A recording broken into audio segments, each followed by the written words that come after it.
So I'm really delighted that I met Andrew there. I heard what he worked on, and it's a real bugbear of mine. You know, we all have these great resources and platforms in our companies, but so often they're considered a time wasting tool, or, you know, just not used or optimized properly. So with that in mind, I wanted to invite Andrew to talk with us today to help us change that and maybe take away a few tips on how we can improve the collaboration platforms that we have in our organizations.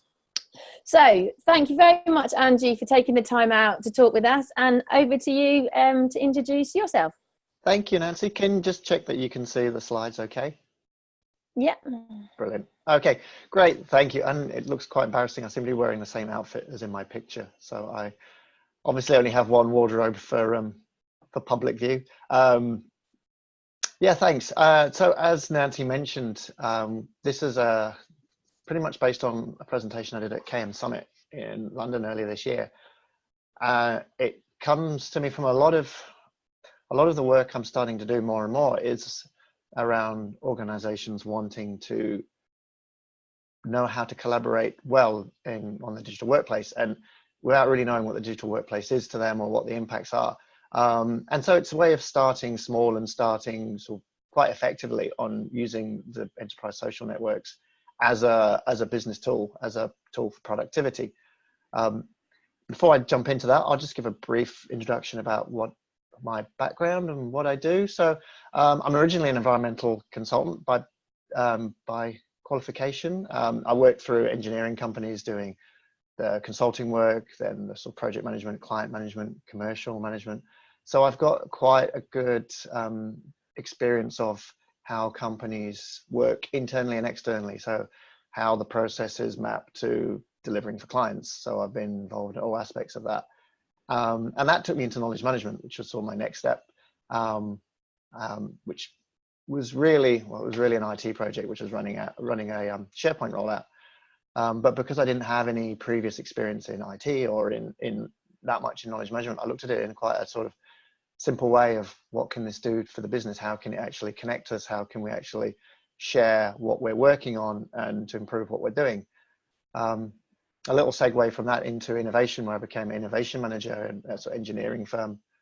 But broadly based on my experience in knowledge management and collaboration, and around, if you actually want good ideas, the best way to surface them is through conversations and getting people just surfacing what they know, what isn't working, what they like, and channeling that towards sort of clear objectives and clear needs for clients, for the business, or even for people. And I did some work after that in an investment bank, building communities of practice around product development. And so this is all kind of coming together now in what I do at Innosis, which is using the power of collaboration to deliver business goals, to deliver innovation, if that's what you're after, to deliver clear objectives, whatever they are, but making sure that we know that collaboration is the tool, it's not the end point.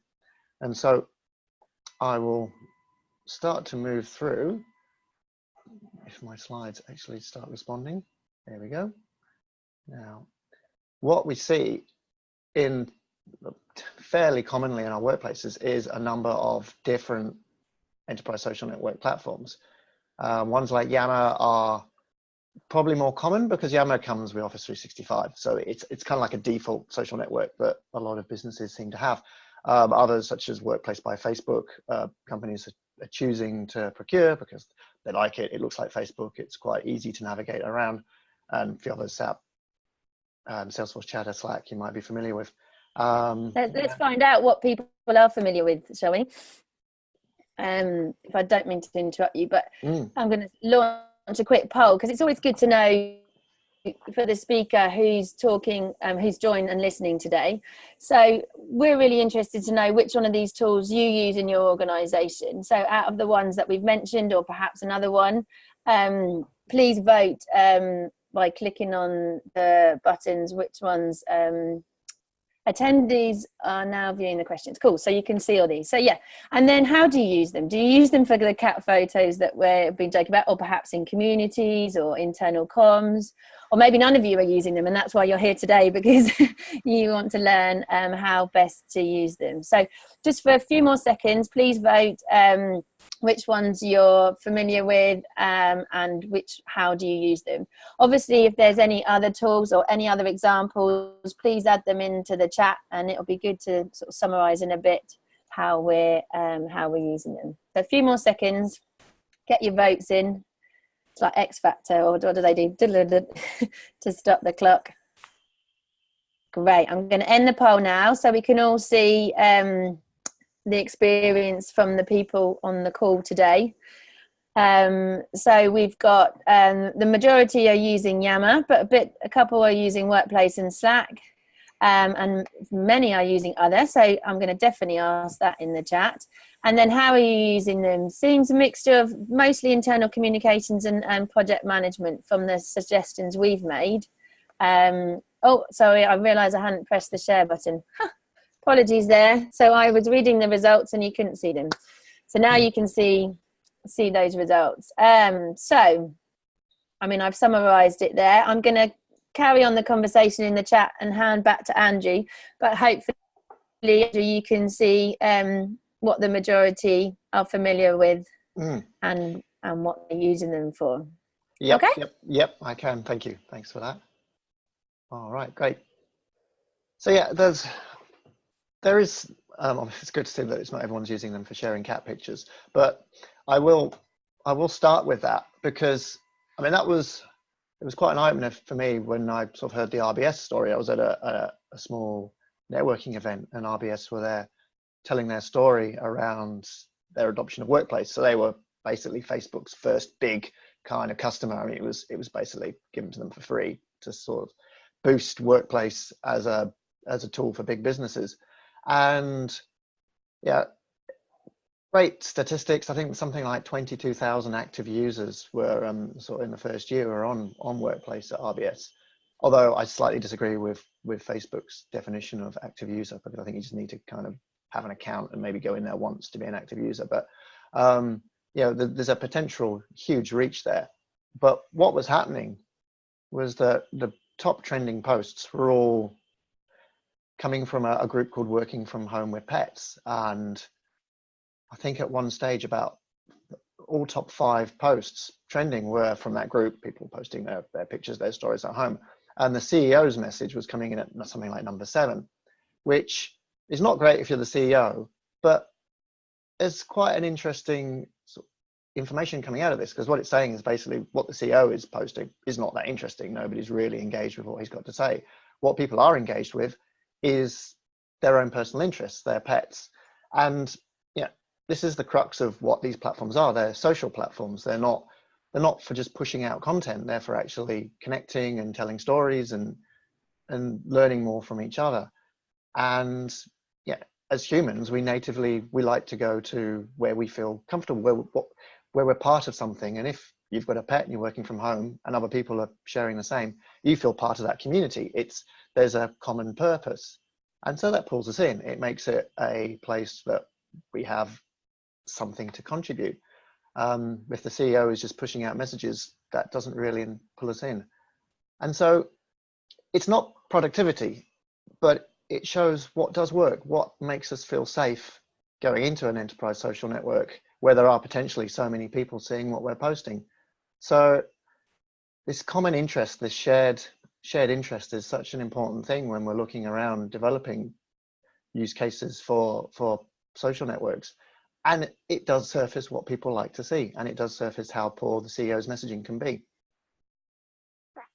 And I mentioned use cases, but on their own, use cases actually don't really help, because we tend to look at use cases from more of a IT perspective, and we look at them in terms of maybe specific outcomes like collaborate over new projects, faster time to resolution and reduction of support tickets, maybe to reduce the volume of emails generated. Now, on their own, yep, these are quite noble objectives.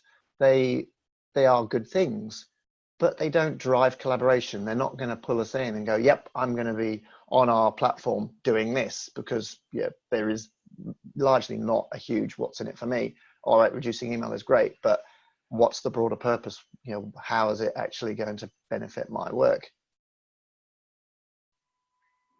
And something I like to think about is, if we are looking at enterprise social networks, let's maybe just start again. Let's think conceptually about, if we were just working with, say, a business process or project management, it could be anything, a sort of standard business activity, but we didn't have all the other tools. We just had a social network such as Yammer or Workplace, and a file storage means like, you know, Dropbox, Google Drive, OneDrive, something like that. So somewhere to put stuff and somewhere to talk about it.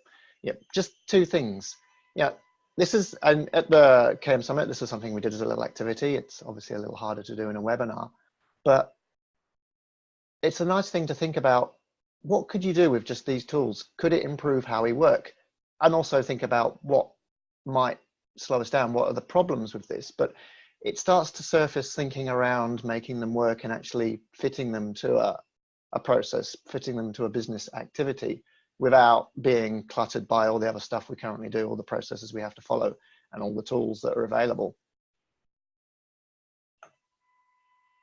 And that's part of it. But I think the real key is really finding a need, finding something that, as a business, as an organization, or even just as a team, what can enterprise social networks do for us? What needs can they meet?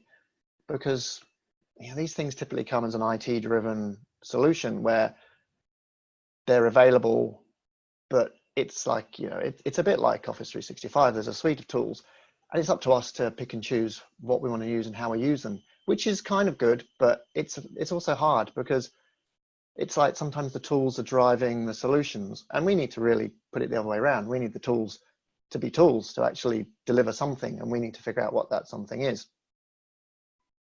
And it made me think about my experience and where I've struggled with something I call collaboration touchpoints.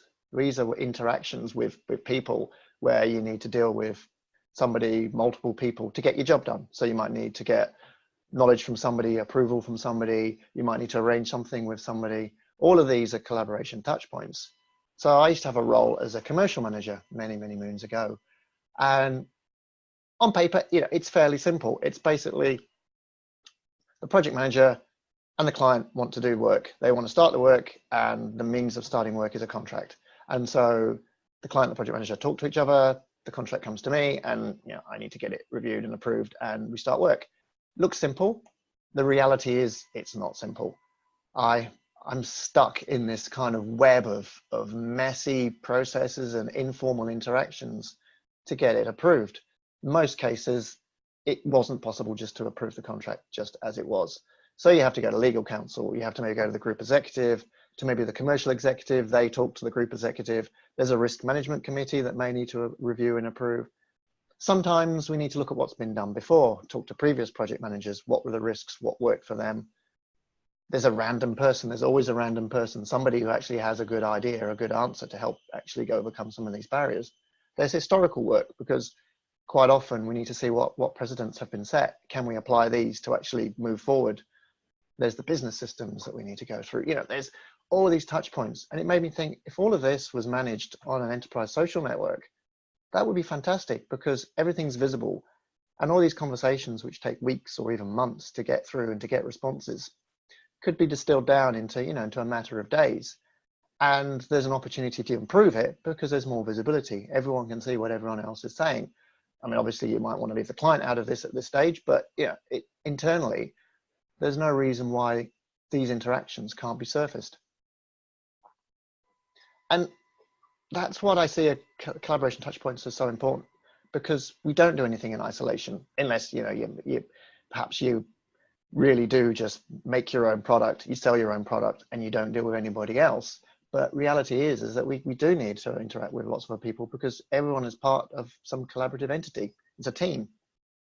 And, you know, teams can have multiple functions and multiple incoming aspects and outgoings, but there's stuff that goes in, stuff that we need to interact with, whether it's approvals, whether it's answering questions, and stuff that we deliver, whether it's training, onboarding, or just making content. This requires inputs and relationships and interactions. And this is what I think enterprise social networks are really good at, is flattening out a lot of these, reducing email, reducing phone calls, and opening it up to a lot of people to see, to make this stuff not just more efficient, but actually better, to offer a chance of putting in some good ideas to improve a process and to improve what we're doing for our customers or our stakeholders. And again, this is a nice little activity that we can do on our own, is just think about tasks that we're part of that maybe have lots of collaboration touch points. Could any of these be migrated to a social network? I think a lot can. I mean, there's obviously hoops to go through in terms of management, in terms of IT, but you know, it's getting to the purpose, it's getting to the core need. And I think the more we present these needs to businesses, to IT, to whoever's responsible for the tools, they start to see, oh, okay, this is actually why we need to use them, and they'll become more on side rather than pushing out solutions. We're driving what we're doing, and we're owning use of these tools. And some work I've recently been doing myself, where I've been looking at a problem, a project, and how we can actually turn that into a better way of working. I did some work earlier this year for James Hardie out in the States. They're a building products manufacturer, and they're very much focused on research and development. They're very heavy on designing new products and getting them to market. And so they've got this core R&D teams that really are about innovation. But all they were really doing was ideating when they get together in sort of global team meetings. Beyond that, when they go back home, they went back to their old habits. It was a case of sitting at a desk and just working on their own and carrying on as normal.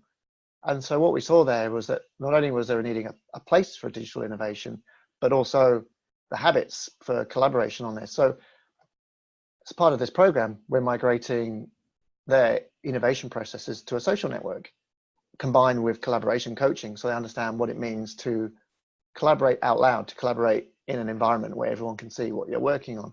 But what this is doing is it's surfacing the innovation, the ideation process, which gives more opportunities to improve, to connect. I mean, that's what the human brain does. It connects random things together to come up with a new outcome. And if we can surface this, the opportunities to do this are increased. A few years back, I was at Macquarie for a year and a half on a contract, looking at integrating offshore teams that were all product development, technical support. And what I found was that all these offshore teams were working very much in isolation, being drip-fed tasks that they were then getting on and doing. But what it meant was that their productivity was just super low, because they were waiting, and I don't think really there was much of a connection between them and head office. So the channels of work were not great, and they didn't have confidence to express opinions, because these are sort of technical teams with very little autonomy. They didn't feel they had confidence to say what could be done better. So we created communities around product development, which were owned by the teams and not by management. But crucially, management was involved. So they were brought in to listen and to be part of conversations around what was actually happening. And this started to improve productivity by around about 30% on the pilot groups we were running, just because there was more proactive conversations and work could start sooner, work could be more effective, and actually the offshore teams would start to generate their own work because they knew what the goals were. They knew what was actually happening and what the company was after. And again, by putting these conversations into a social network, you're surfacing a lot more. But it did involve building trust. It did involve creating the right relationships rather than just pushing out instructions. It was about co-creating, which is a completely different way of working, but a much more productive way of working when you've got multiple people involved. And these are some other nice stories that I've come across in partners and other companies that I've worked with. So I work quite closely with Swoop, which is our social networks analytics company, and with Sideways 6, who are sort of an ideation platform for social networks. And these are their stories, which are around really good outcomes of using Yammer and Workplace. The first one, this British Gas one, is it was an ideation campaign that British Gas were running on Yammer with Sideways 6, which was really about employee ideas and opening up Yammer as a platform for employee ideas. And from that, it was basically a fairly simple suggestion that came through around an efficiency, a process efficiency for call centers. but extrapolated up around the whole British Gas organisation, it saved them £3.4 million. And the only reason that worked was because there was a place that we were able to surface that and to get in front of the wider group. Similarly, at Diageo, they're using Yammer, and because they're a drinks manufacturer and supplier, they have a lot of stock, and largely the stock has a market to go to. It goes to suppliers, distributors, and on to market. But a lot of it doesn't. A lot of it is stock that doesn't have anywhere to go. There's no one that's actually ordered, or it's been ordered and it's been cancelled, so it just sits in a warehouse. Now, by creating groups around this surplus stock and connecting these groups globally, they reduce the surplus stock by 25%, which is massive. And again, this probably wouldn't have happened if it was just done by the old-fashioned way of maybe emails, phone calls, creating documents, creating artifacts around this stock and putting those into meetings. This suddenly surfaced things and it moves it faster. And finally, my last one, this New South Wales Primary Industries is probably my favorite. It's a much smaller story, but I think it's more something we can more relate to. And this is a government department that one of their groups is fisheries. So they're responsible for fisheries protection and restocking in New South Wales and Australia. And instead of using the old way, which was basically arranging restocking by phone, they decided to migrate it all to Workplace. And yeah, the reason originally was just to make it more visible and more efficient. So for each restocking season, I think the coordinator would have to make over 100 phone calls to all the different fisheries and catchments. Putting it into Workplace reduced all the phone calls. It made it all, one simple conversation each time. And you could see who's seeing it, who's responding, but also it made it visible. And the science officials in the team were able to actually see what's happening and advise, actually, this year, because of drought, this catchment that you're thinking of restocking at this time of year isn't viable. You need to do it elsewhere or wait for more rainfall. And that wouldn't have happened by just making a phone call with the individual who was running that particular fishery. It's opening it up to more expertise and more advice. So not only did it save 100 phone calls, but it produced a better outcome. And this is something that I think we can all do with our deployments of enterprise social networks, is think not just how can we use it across the whole enterprise and make it a big thing for putting out questions and answers, but actually, can we do it for something small that we do that maybe can be opened up to improvement, to conversations that are in the open rather than conversations that are closed. And probably one of my own personal favorite uses I use both Workplace and Yammer because of the different companies I partner with and work with, but inviting outside people in. So I've got various groups I'm part of that are between different companies. So I'm in Yammer and Workplace groups where partner companies, we all have conversations around what we're working on, what are the opportunities, what are we trying to do for our customers, what can we do together. And sometimes that's not possible. Sometimes, you need to keep your groups internal, but there's nothing stopping us from inviting stakeholders. Say we're delivering a project, we quite often report out to our stakeholders, but actually maybe creating Yammer groups or Workplace groups or whatever it is around our project and inviting our stakeholders in, letting them actually be part of the conversations we're having, starts to build trust. It starts to actually make things a lot more efficient, because rather than holding off and going, we really don't want to tell them this, they're there at the start. They're there when we're starting to maybe change what's going to happen because our expectations have changed, something's gone wrong. Having outside people in our circles really helps to improve what we're doing. But it's not straightforward. What I found is that there are barriers to collaborating on social. I've done some work in the last couple of years with a networking firm and their members, which represent a lot of Europe's biggest organizations, government departments, the big pharmaceuticals, big manufacturing firms, all of whom are running enterprise social networks or wanting to run them. And so I've been doing these workshops where part of it is setting the scene. What does good collaboration look like? But then also, what's stopping us? What's going to hold up our teams, our workforces in engaging with these platforms? And it was largely the same things coming up, that we're squeezed by the task that we have to work on. There's all the routine and habits that we get on with, our own KPIs, email, all the crap that kind of just gets in the way of anything else. So we have to get on and do that. You know, we need to do these tasks. There's also a lack of clarity, yet we don't really know why we need to use them. There's no clear purpose behind these social networks. They're just kind of there.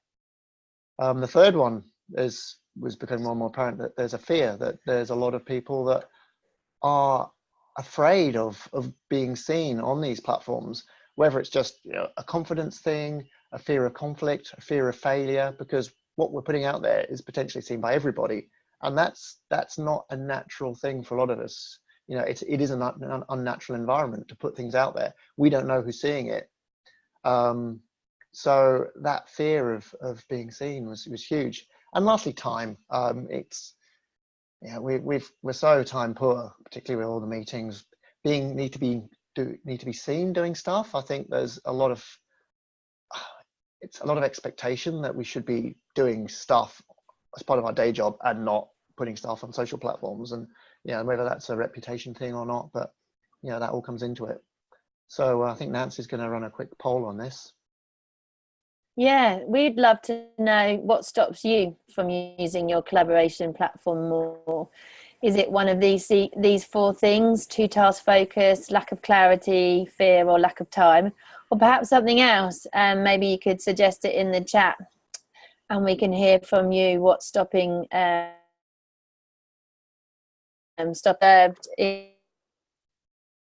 your Andrew, while we are there voting, there's been some interesting discussions on the chat just before we move on. Seems like the pet, it's saying my internet connection is unstable. The pet theme is obviously popular, and a balance on there. Some using it for projects, some using it for communication, but would like to use these platforms more, particularly when there's time-consuming touch points, as you described. The popular ones also are well-being, running groups, gardening groups, all of those sorts of things. One barrier that Rebecca brought up before we got to this specific poll was the challenge that freelancers or contractors have with using the internal systems. So I don't know whether you need to answer it now, but maybe at the end have a think about how, maybe in your experience of using Yammer or Workplace, how to help her get access to that.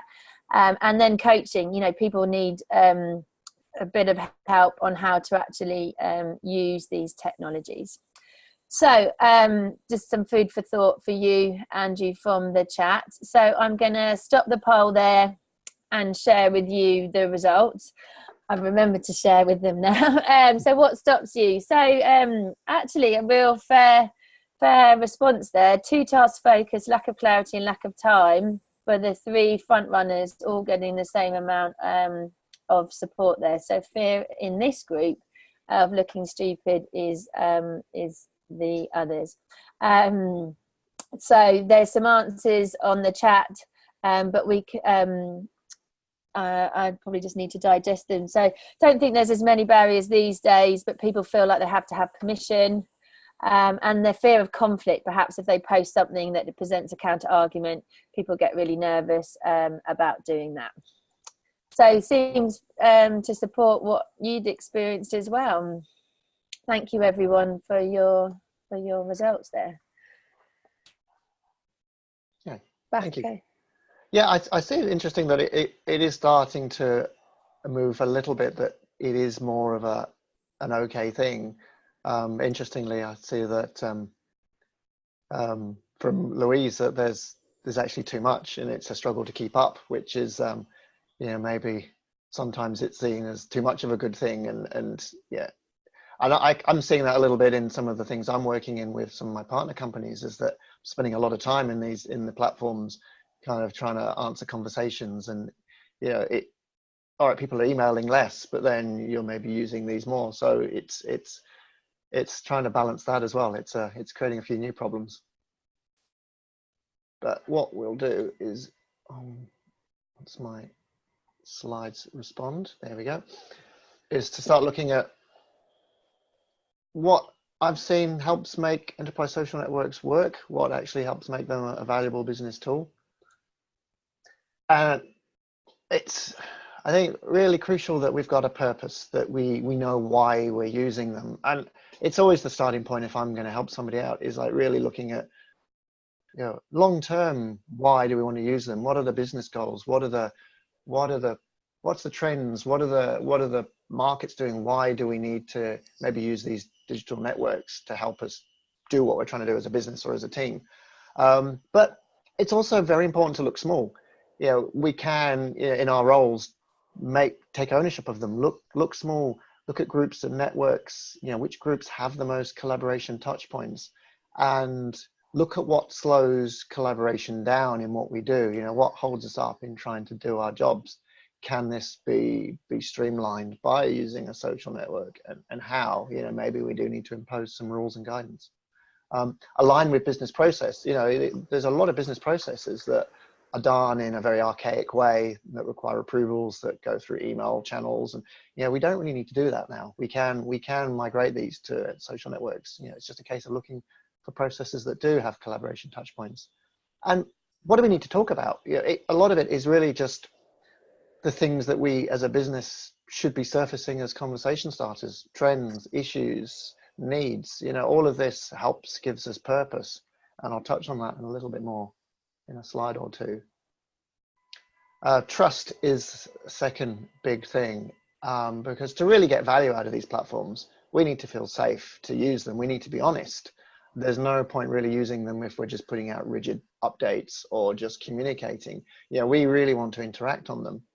So it's all about telling stories. You know, it's stories are really what helps us create, to innovate, to challenge, to listen and to learn, because we learn much more effectively from stories, but also we all interpret stories differently, and that it's a creativity tool. And we engage with stories. You know, if we put a personal element in there, we start to engage with the person who's written a post, and that's far more important than just data. You know, once we've got empathy with this person, we're more likely to respond. Crucially, senior leaders need to listen and respond appropriately. So not necessarily just being there and being active, but it's part of the two-way engagement. It's listening, it's responding, it's liking, as well as communicating. And I think this has been touched upon in the comments, that there's permission there to use them. We've got permission to collaborate on them, that it's explicitly given that this is a business tool and we can use it, because otherwise it does hold us up a bit. It does, maybe it's the more confident people that will go out there and use them, and not the whole workforce. Third point is around conversations. I mean, I put it as the leap from humans to jellyfish, but it's the human mind is an amazing thing, and conversations are a really important tool for creativity, in that we can connect all these seemingly unconnected things to come up with novel outcomes, and conversations really drive that. And that's what I see enterprise social networks for, as a tool for conversations rather than communications. I mean, there's a great statistic here that if you ask questions, these produce threads and social networks that are 2.5 times longer than, say, just posting out a statement.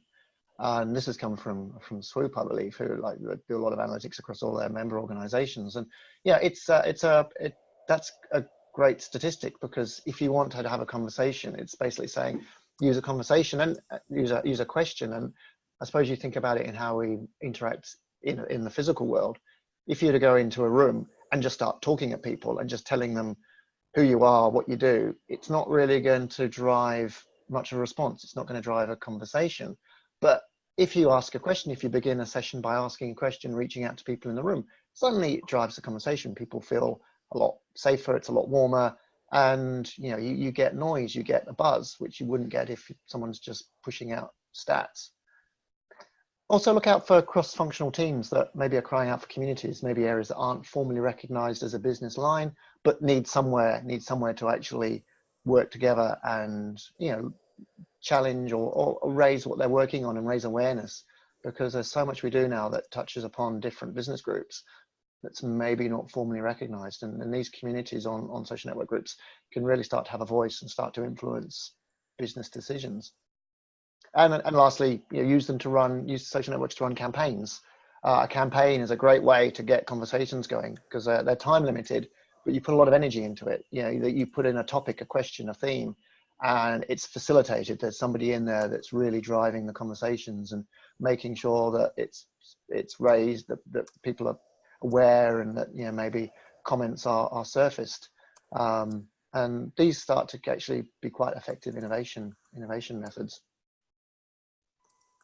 And lastly, I'll want to pull it really back to what good collaboration looks like. How we collaborate in a good meeting. I mean, there's a bad meeting is a fairly common thing where we don't want to be there. Nothing really happens. It's just a case of pushing out status updates. It's kind of justifying our jobs by saying how busy we are. But the reality is a good meeting it's about problem solving. It's about having a conversation. So a good meeting is where we're meeting to actually improve something, where there is a purpose to do something new, not just to provide status updates. And I see collaboration as wasted if we're just pushing out communications. I mean, it's part of it, but if we use it as part of creating something, what are we trying to achieve? What are we trying to do differently? That's where we can start to put our opinions in and start to shape a conversation. A good meeting is where we feel that we're listened to. It's not just fixed agenda slots where we will have a brief point to say, but where the conversation flows around and people acknowledge and listen to what we're saying. And the same thing applies online, is that our leaders need to be there listening and acknowledging what we're saying. And if we want to start a proper conversation, sometimes we need to leave our work face at the door. It's about empathy and building trust. If we become ourselves, if we say something a little bit personal, and this is where the cat thing comes into it, this all does start to build trust, which is essential on developing conversations on social networks. And sometimes it's just as simple as, rather than pushing out just some statistics, it's just saying how you feel about something. We've done this, I feel terrible, I feel bad for my client because we've wasted their time. Suddenly it's a personal story rather than just some stats on effectiveness of a project or something, and that will pull people in. And these last two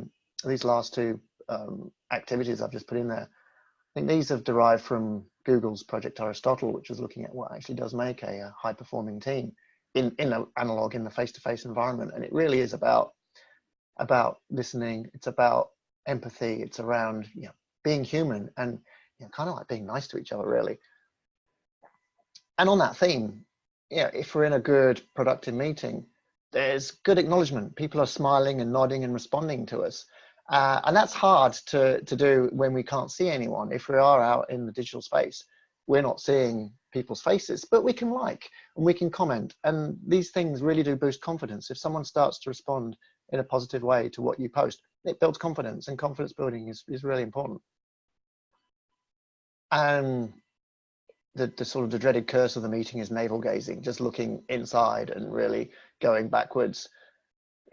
Bringing in outside thinking always improves what we do. It's like a good meeting. We'll maybe have an outside speaker, somebody who can come in and bring in their perspectives, bringing in the client. Likewise, in our social networks, maybe opening up groups that are focused maybe internally to outside thinkers, outside people, bringing in stakeholders can really help improve what we're doing. And lastly, if we're meeting, we commit the time to get together. We put the time in our diaries and we go, well, most of the time we go. But we don't largely do this with digital collaboration. And maybe if we create events around that, people will book time to be part of it. People will book half an hour for a jam or something like that.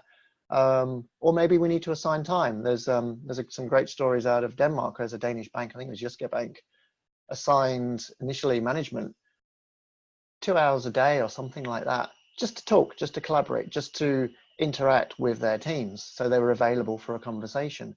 And what that did is it really started to resolve problems a lot quicker. Instead of emailing back and forth, people were actually discussing things and getting to outcomes, and it reduced email traffic. So you're actually getting that time back. So it can be something that we can impose a bit of structure around as well. So we're nearly at the end, you'll be pleased to hear, which for those of you who haven't had lunch yet, it's great. Me too. So I'd like to just think, is there any of these essentials that maybe we can adopt, would any of these help to drive a bit of purpose, a bit of productivity to a social network? I think Nancy might be running another poll on this one. If Nancy is there, I think maybe her. You asked the question in. Oh, there you go. The just asked the question in the chat. Oh, okay, it's a question in the chat, right? So what are these 4 essentials? So there's some really good tips there to help us get going with optimizing these platforms in our organization. And we're just interested what you're going to try first. What are you going to do differently from what you've heard today? Andrew, I'll give you a second to sort of look through the chat, but it's interesting on who's responsible for utilizing this. You know, there's a bit of we don't know. In my experience, I'm speaking, that people don't, it's introduced by IT, maybe HR, or but then it's just used as a one-way communication. So there isn't that clear purpose. There's making it trust, and no one's actually introducing those conversation starters. So that's what I've experienced. One of the things with a team is once a week, once a day, you know, what are you working on, and giving people the permission to say, you know, I'm doing this today, XYZ. It's really simple, after lunch or in the morning, you know, and then the other people get the benefit from it. And there's been some opportunities connected on things like that. Yeah, no. So I've asked the question on the chat. Hopefully we'll get. Sorry. No. Yeah, I was going to say, like that Becca has mentioned around. How you can bring your work face into the digital world, how they can bring in what you as a person are into the digital world, which is sometimes hard because it's a different environment, and you know there is a bit of change management to go with that, about how we can migrate how we interact as people in a room to how we interact as people on a platform, because it's not the same. You know, there's elements that we need to understand that people don't feel quite comfortable with that necessarily, unless, you know, you have to be there, unless you are, that's the only way you do work, which is another way of driving adoption. But yeah, and like with Louise saying about ideation campaigns, I mean, these are really, really effective ways of just giving a purpose, you know, because it's a nice small thing. It's a time limited, it's got a purpose, it's got a function, it's got a goal, and you can engage people in that because if you can ask the right questions. So rather than just saying we want ideas, a good innovation campaign is around about turning a broader business need, a trend, or an opportunity, and asking questions about that. How can we do this here? How can we adopt what this company has done with what we're doing? And you know, it brings people in, and it puts a lot of energy into it, and so suddenly you get huge engagement. In fact, I could apply all those essentials. Oh, I'm just thinking I'm applying all those essentials to this group, you know, because the webinar traditionally can be very, you know, you just sit and listen, maybe you're eating your lunch at the same time, but trying to make that trust, feel safe, clear purpose, and ask some questions in the chat. We're trying to sort of literally do what you're advising us to do. So that's I didn't realize that before just now, so that's quite good. More answers there on the chat before we come to the close. So Becca's completely agrees with you, making it easy, making it simple, so that they can grow their skills in this way. And Kerry, for good meetings is key. Therefore sort of facilitating it, she's going to give it some more thought. And thanks, Kerry, saying that I certainly do all of those. That's so kind. Okay, any specific questions for Andrew? I know one for me was how can we reassure companies to give external people access to these platforms so that we can help facilitate this? Because that seems to be a barrier that I know Rebecca mentioned, but there's obviously I mean, not that you can tell us technology-wise, but you've obviously experienced that and overcome that. Yeah, I mean, if it's down to the whim of IT, it can be a little hard, but there's no reason that it can't be done. You know, you can create groups. I mean, I'm a member of a lot of groups between different companies, and I mean, these are largely small companies that have a lot.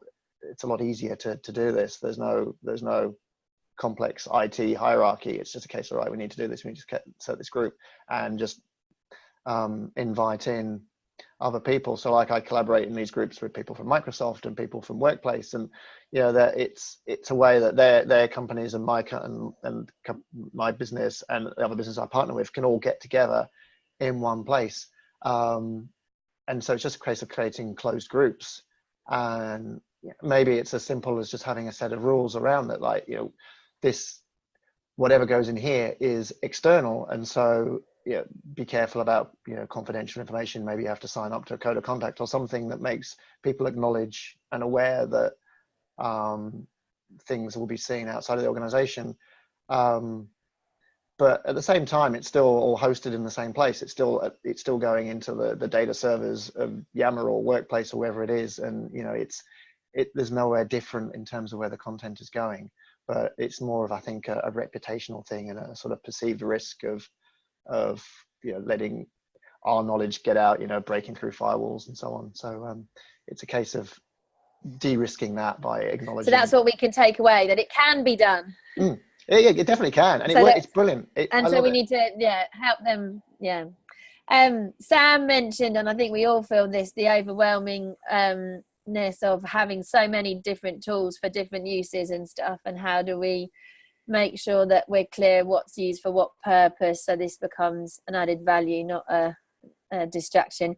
And then Michael would like to know, what about collaboration coaching? Can you tell us a lot before we close, because that got some interest? Yeah, sure. Yeah, I mean, with multiple products, I find that really, really hard. I mean, I think the only really way to deal with that well is have guidance. So instead of focusing on governance, we've got a clear, you know, what to do when. I mean, when different teams are buying their own things. I know there's I think like it's one of the big supermarkets had Yammer, but they bought different Yammer instances for their different operating groups, and now they've got to get rolled up into one Yammer instance, and it's a nightmare. So it's I think some sort of strategic direction really helps. And collaboration coaching, I mean, all that really is it's about the behaviors. It's about what makes us a good team, you know, what makes a good team, and just applying that to the digital environment. So it's really crucial for leaders to know that what they do makes the environment that their teams are going to work in. So they're responsible for creating the safe place for their teams to be in. So coaching leaders is the most important factor, is, you know, so they know what they can do to create the right environment that pulls people in, that lets people feel that they can collaborate, they can offer opinions, they can work out loud. I think once that's done, it starts to build. Whereas if you were to coach maybe a lot of the employees, they'd tell you, well, that's fine, but you know, my management isn't going to like this. So it's really making sure management are aware of just how much of a barrier they can be to collaborating and coaching them. Yeah, great. I think just sometimes we're so bogged down in it. That's what I find with my clients. Just some simple tips, you know, through the day, through the week, can make the difference, and suddenly they're collaboration experts. Because once they feel that, then they're more, you know, then they make more time to it and think how they could do it differently. Yeah, and at the same token, you know, you can use, if there are influencers that are, you know, really building up big networks, is really sharing their stories and using, you know, these people not quite like as a battering ram, but you know, they can start to help influence other people's thinking that actually, you know, this is starting to, you know, people are doing this and people are doing this well. Why can't we? And you start to maybe make a bit of a competition about it as well. It's always, yeah, makes it a bit more fun. So I think that's kind of about it, unless anyone has any other points or questions. No, I think that's good. I'd like to run a poll on, you know, the feedback from today's session, but just tell us if we want more information, Angie, how do we find you and the work that you've done? I'm generally, you can, my details are on this last slide. You're going to share the slides. Yeah, I'm going to send the recording and a PDF of all the slides to this group afterwards, so they'll have your contact details so they can carry on the conversation, or in the LinkedIn group. You know, it's great to, once we've made these connections, to keep going. Yeah, and please just, yeah, if anyone just wants to have a chat, just, you know, ask anything about this or anything else. I'm happy just to, I like just talking and learning about what everyone's working. I mean, what helps me is knowing what everyone is working on and what their opportunities and problems are, so I can, you know, it helps me understand what I need to do as well. And my last point, and I've only just dropped this in the last minute, but with my business partner and I, Alistair, who he's in Sydney, we've just released a book. So there's going to be two pieces. The first one is designing collaboration. The next one is designing innovation, which is really around just, it's building good collaboration behaviors and putting in, you know, aligning it with business purpose. It's kind of similar to what we've talked about today, but yeah, as a handbook with full of kind of guidance for digital workplace. So that just is just about launched this week, I think. So we had a launch event in Sydney, which was really exciting, except I wasn't there.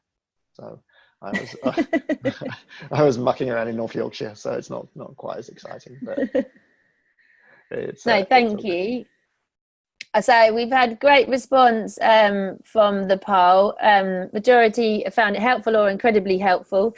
So we hope these tips and these essential instructions will help you optimize your collaboration platform. Thank you, Andrew, for taking the time to talk with us today, answering our questions and just preparing. Yes, we continue the discussion in the group. Rebecca's asking, I'll send the link in the follow-up email. But yeah, just anything you need, always start with the group. Someone somewhere might know or have a contact or something. It's the best way, you know, like we've just been talking about, to find solutions. We will be back with the meetup at the end of the month, and then some more webinars before the end of the year. So thank you, Andrew. Thank you everyone else for joining, and we look forward to connecting again soon. Thank you, Nancy. Thank you so much for inviting me. It's been brilliant. Thank you. No, it's been great. Thank you. Yes. Thank you everyone for coming, and see you next time. Bye-bye. Bye.